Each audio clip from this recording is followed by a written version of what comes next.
ya iniciamos una acción penal en fecha 5 de agosto del año 2020 contra 12 personas identificadas en los bloqueos, identificadas en el no dejar el paso a las ambulancias.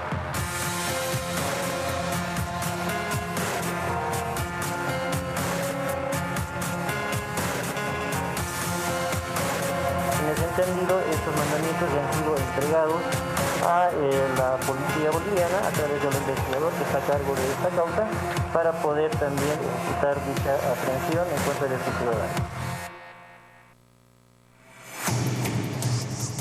Y nosotros estamos en Noche Sin Tregua. Gracias de verdad por estar con el programa. Hemos invitado en esta noche al analista político Carlos Valverde, a quien de verdad le agradezco muchísimo también por estos minutos que nos está permitiendo conversar con él para analizar una situación por demás compleja, delicada, la que está atravesando el país. Hace unos días atrás habíamos conversado también, querido Carlos, sobre lo que estaba ocurriendo y las cosas han ido empeorando, lejos de mejorar. Los escenarios de diálogo estériles finalmente no lograron absolutamente nada, solamente mostrar de pronto una debilidad institucional, mostrar una división política. Te voy a preguntar un poquito más adelante cuál es tu percepción sobre lo que pasó, por ejemplo, con los candidatos que decidieron no asistir al diálogo convocado por la presidenta Yanine Áñez. Bueno, la situación en este lunes 10 de agosto es la que estamos viviendo, con carreteras bloqueadas, con más de 50 puntos y con amenazas de un lado a otro. Buenas noches, bienvenida a Noche Sin Tregua. Buenas noches, Jorge, y muchas gracias por tenerme en tu programa. Yo también tengo una sensación de que esto se está descomponiendo. Siento que hay menos puntos de bloqueo, pero es más violento y es más radical. Ya hay dos lados en pugna por un error de la presidenta de convocar a un diálogo casi desafiando a la gente a ver si iba, cuando lo correcto era haber tendido puentes a través de la Iglesia, de Derechos Humanos, de la señora Amparo, de la Unión Europea, gente que vaya conversando. Fíjate vos que llaman para el domingo, pudiendo llamar para el sábado, llaman para el domingo y se adelanta la Cámara de Senadores, la Asamblea, y decide convocar ella y lo dejan mal parado al gobierno. Creo que nos han demostrado una tremenda soledad la de la presidenta, no solamente una soledad política, sino una soledad del equipo que la rodea. No la están asesorando bien y creo yo que la dejaron, como decimos en términos futbolísticos, la dejaron pagando, ¿no? En offside, y eso es imperdonable en una situación como esta.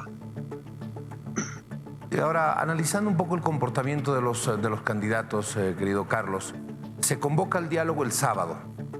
En la tarde del sábado salen los candidatos del MAS para hablar de las tres condiciones que ponían para que se pueda llegar a un acuerdo. Luego viene lo de la Asamblea Legislativa, el diálogo con Salvador Romero, un diálogo estéril al que finalmente la COP niega que sea el 18 de octubre la posibilidad de las elecciones. Y al día siguiente, Carlos Mesa, Tuto Quiroga, Camacho deciden no asistir. ¿Cómo identificas tú la actitud de los candidatos en este caso?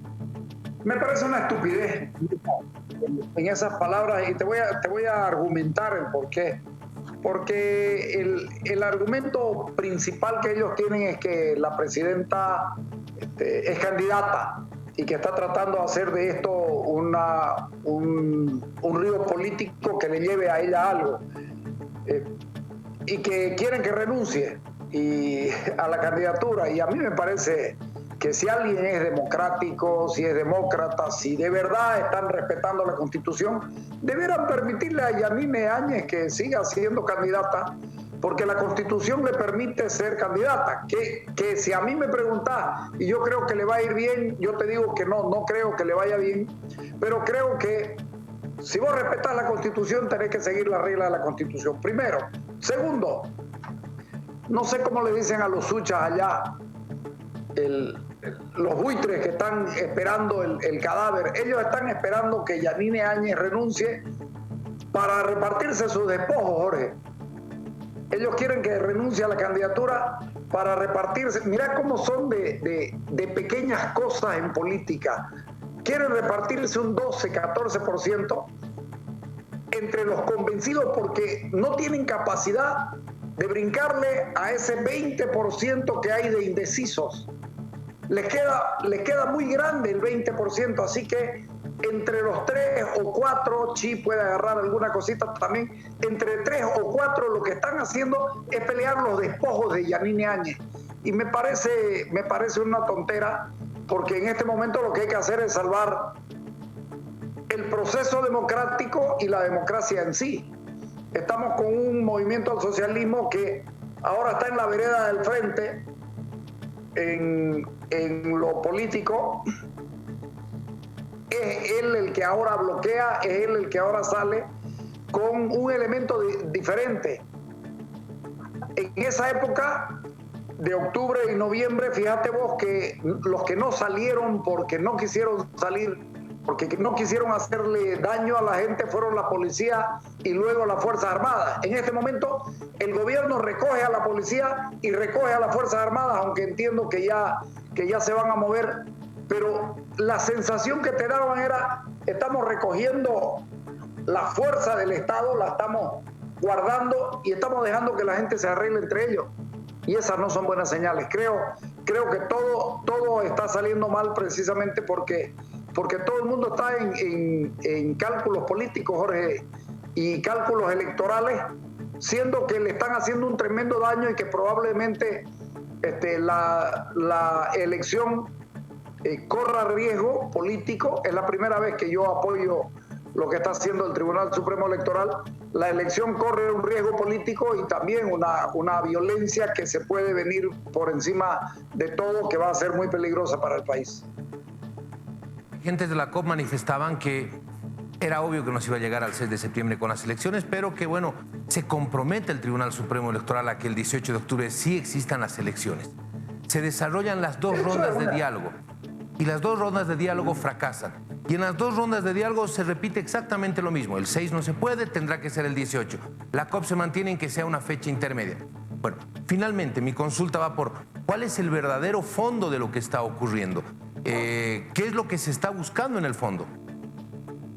Yo creo que la Central Obrera está siguiendo las líneas del movimiento al socialismo. La Central Obrera por sí sola no convoca absolutamente a nadie.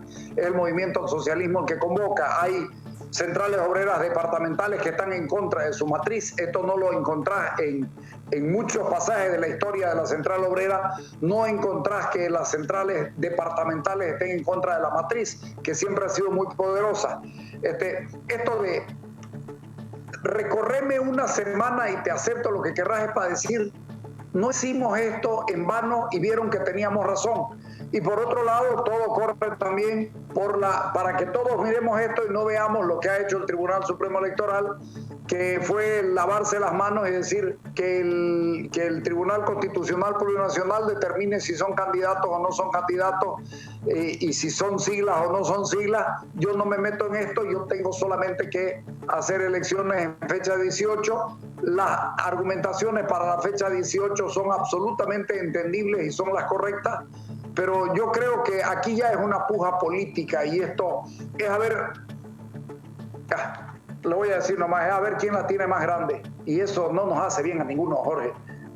No estamos para eso, estamos para que haya democracia, para que se salve el proceso y fundamentalmente para tener un gobierno que comience la transición de 5 años. Y digo la transición de 5 años porque va a haber que desmontar absolutamente, hay que desmontar absolutamente todo lo que era el movimiento al socialismo y la estructura que dejó el movimiento al socialismo para comenzar a ser un país de verdad, ¿no?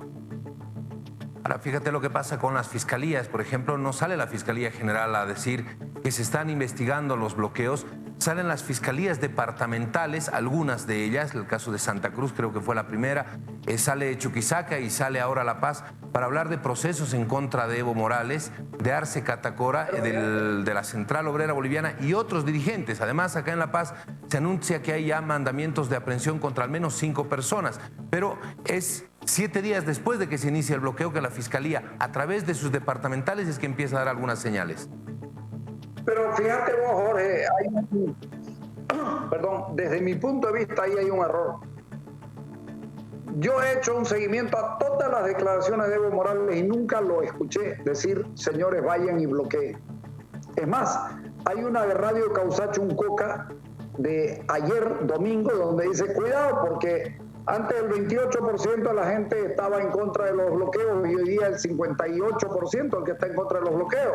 Piensen bien lo que están haciendo. Es decir, si vos te fijás cuál es el rol de Evo Morales aquí, no lo encontrás. ¿Por qué la Fiscalía enjuicia a Evo Morales?